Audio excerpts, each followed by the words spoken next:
out there that is patently absurd right now, and here it is. So Shedeur Sanders, Kevin Stefanski, they've had all sorts of quarterback injuries. He's going to start Friday, and he'll only have one practice with the ones, and he's going to start.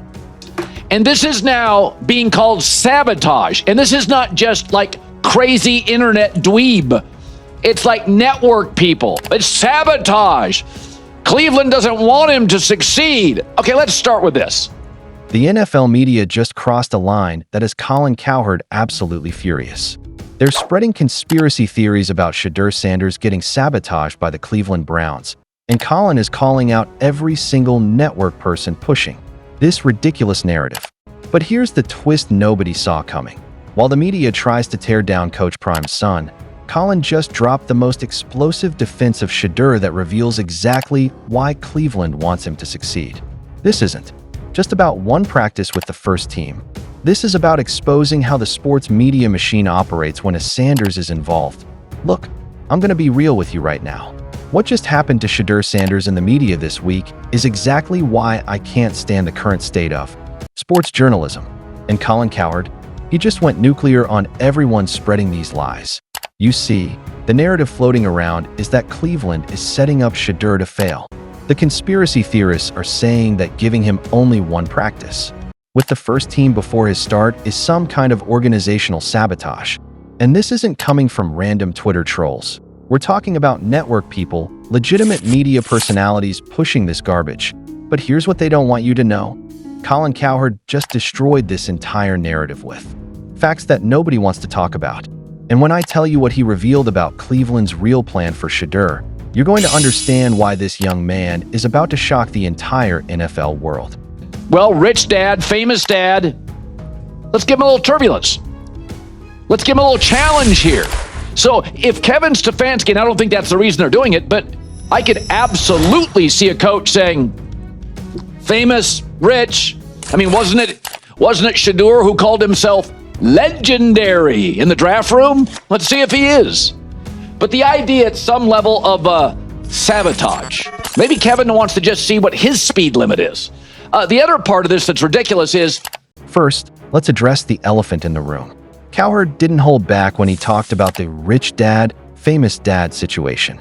He actually said that if he was Kevin Stefanski, he might give Shedeur a little turbulence just to test what his speed limit really is. Now, before you get upset, listen to the genius behind this statement. This isn't about sabotage. This is about proving something. Remember what Shedeur said in that draft room? He called himself legendary. Well, now it's time to back that up. And you know what? I think that's exactly what Shedeur wants. See, here's what the media doesn't understand about the Sanders family. They don't run from challenges, they run to them. Coach Prime raised his kids to be different, to embrace the pressure that would crush other players. So when everyone's crying about Shedeur only getting one practice with the ones, they're missing the entire point. Let me break down what Colin revealed that completely changes everything. Josh Dobbs got traded to Minnesota and had to start without a single practice. Zero. Nada. You remember that game? 3 touchdowns, no interceptions, 102 passer rating, completed 66% of his throws. He didn't even know the playbook, didn't know his teammates, didn't know the coordinator. And he won that game. Baker Mayfield. And Colin admits they're frenemies. Now, got signed by the Rams on a Tuesday and had to play Thursday against the Raiders. One practice. One. In Sean McVay's notoriously complex system, a timing offense that takes most quarterbacks months to master. What happened? A 98-yard fourth-quarter game-winning drive. But somehow, Shedeur Sanders, who's been with Cleveland through OTAs, rookie minicamp, and training camp, who knows the playbook, knows the head coach, knows the coordinator, knows his teammates. Somehow he's being sabotaged because he only gets one practice with the first team? Are you kidding me? This is where Colin's defense of Shedeur gets really interesting, because he's not just defending the kid, he's exposing how the media creates these fake narratives to protect certain players while tearing down others. Here's the reality that nobody wants to admit. Cleveland's receiving core is one of the worst in the league. Colin pointed this out. There's not a big gap between the 1s, 2s, 3s, and 4s in Cleveland. So Shedeur practicing with the backup players? He's basically practicing with the same talent level he'll be playing with on Friday. But wait, it gets better. You want to know why Cleveland actually wants Shedeur to succeed? Colin dropped a bombshell that reveals the Browns' master plan. And it's absolutely brilliant. Cleveland knows they're not good this year. They're dealing with that disastrous Deshaun Watson contract. They're hemorrhaging quarterbacks due to injuries, and they need help. Badly.so here's what they're really doing. The perfect scenario for Cleveland isn't sabotaging Shedeur. It's having him play well enough to establish himself as a capable backup. Why? Because then they can move Kenny Pickett and get a draft pick, probably a 5th, 6th, or 7th rounder. Then, at the end of the year, when Shedeur has shown he's a reliable backup, they can trade him for another 6th or 7th round pick.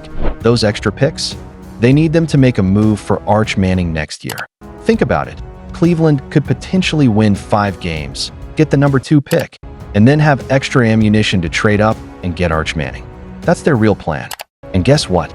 It only works if Shedeur plays well.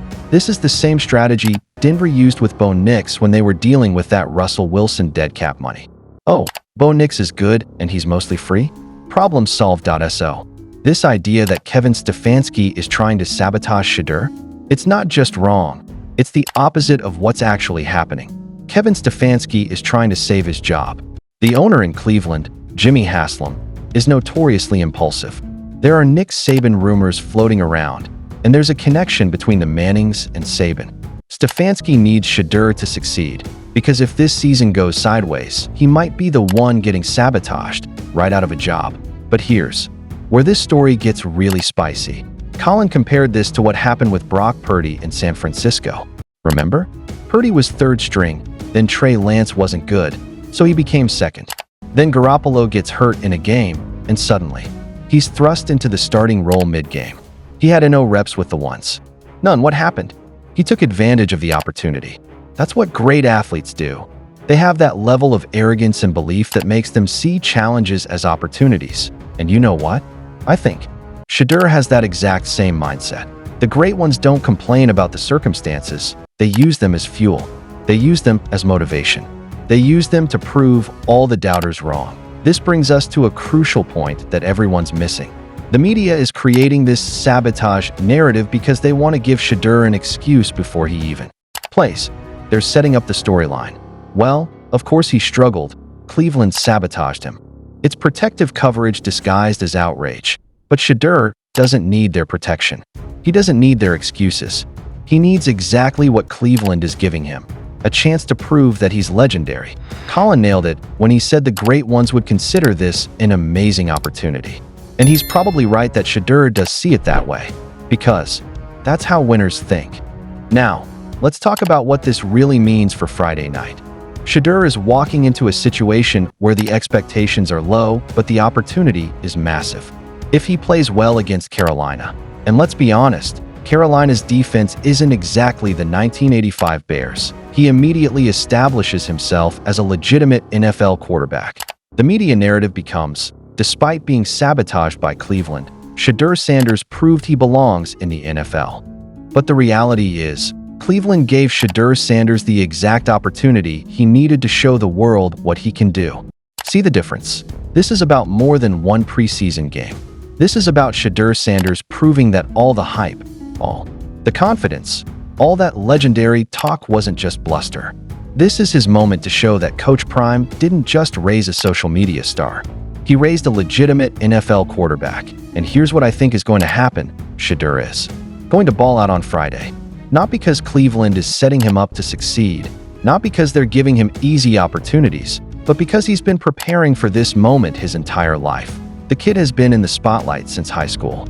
He's played in massive games at Colorado with the entire college football world watching.